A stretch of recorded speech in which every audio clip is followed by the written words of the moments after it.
I went to them and several local people, and Joe Dan participated, and I don't know that you participated or not. Not at the time. A fellow named Skip Hughes, he was at Mount Pleasant then, really, really nice. Felt like a great poet, and wrote a lot of real funny stuff in his poetry. He was really big on alliterations and that. And then Jory has written poetry all his life, and he would participate also. So one of those, I made up a bunch of limericks for all the poets who were participating, and it was obviously written in the present tense when I wrote it for Jory, but I modified it and made it past tense because it's past tense. So I'd like to read that. I will say that Jory told me that that writing for him was painting with words. Jory could describe in a paragraph, put you on a scene in one paragraph. He was just, although he wrote mostly westerns, he could put you in any place, a forest, a meadow, any place, in just a couple of sentences. He just had a knack for that type of description, where you actually saw where you were very, very quickly. I really admired him for that. And then I think it was in around 2010 he started taking lessons. Jory was legally blind. He could only see 6 inches clearly, had no depth perception. He obviously couldn't drive.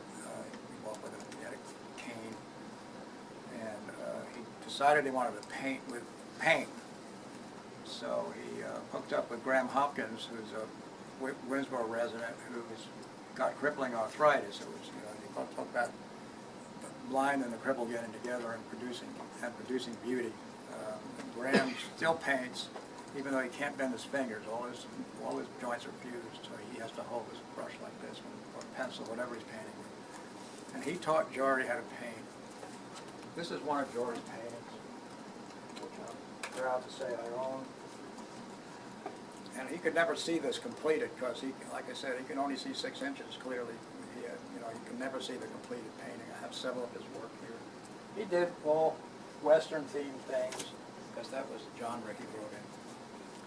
Anyway, that's a little bit about, kind of reminiscing about Jory, and I have several of his work on the wall, and I've got some other stuff lying around. Anyway, this was my little limerick I wrote. I love writing limericks, especially clean limericks. I don't write any dirty limericks. Anybody can write a dirty limerick, but clean ones, they're tough. Anyway, there was an old codger named Jory whose claim to fame was a good story. His works were the Western, a genre he's best in. He was also an artist. That's glory. Yeah. That was my. I haven't written. Well, it got you to writing again. No, I wrote this. Okay. I wrote this a couple of years ago. Anyway, I'm going to read just one or two of Jory's shorter poems. And unfortunately, he doesn't have when he wrote these things. But most of Jory's work is pretty short. This is called Evenings. I haven't read any of these, so this is a first reading for me.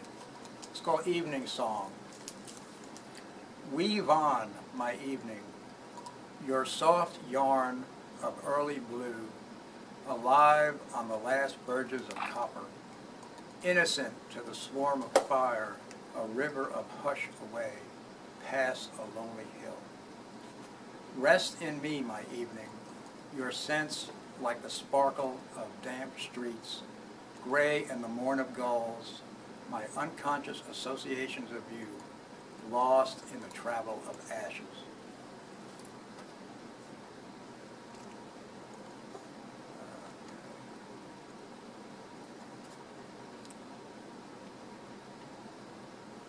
This is called Stranger.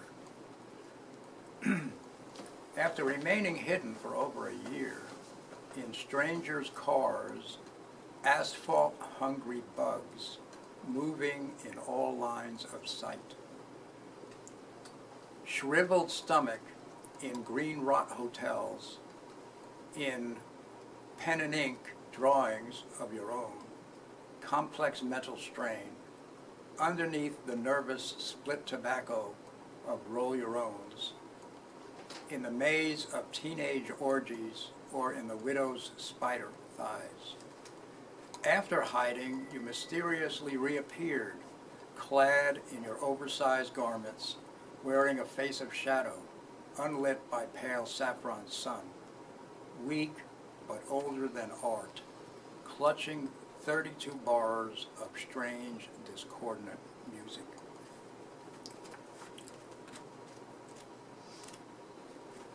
I'll read one more and then pass it on, as they say.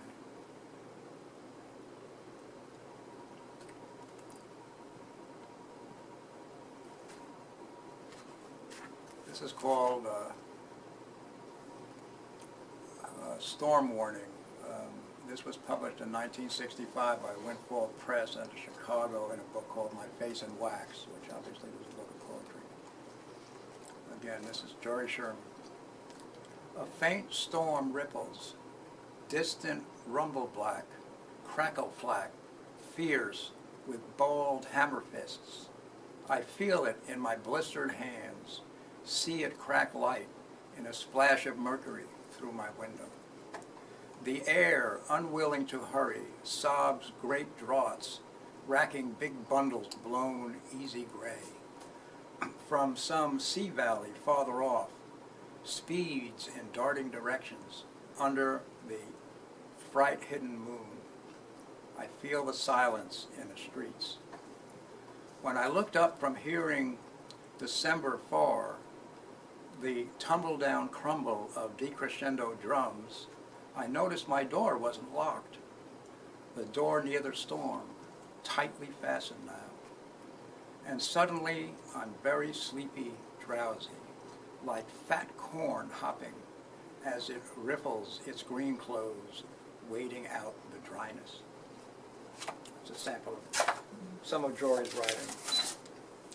And I will pass the buck, as they say. Do we know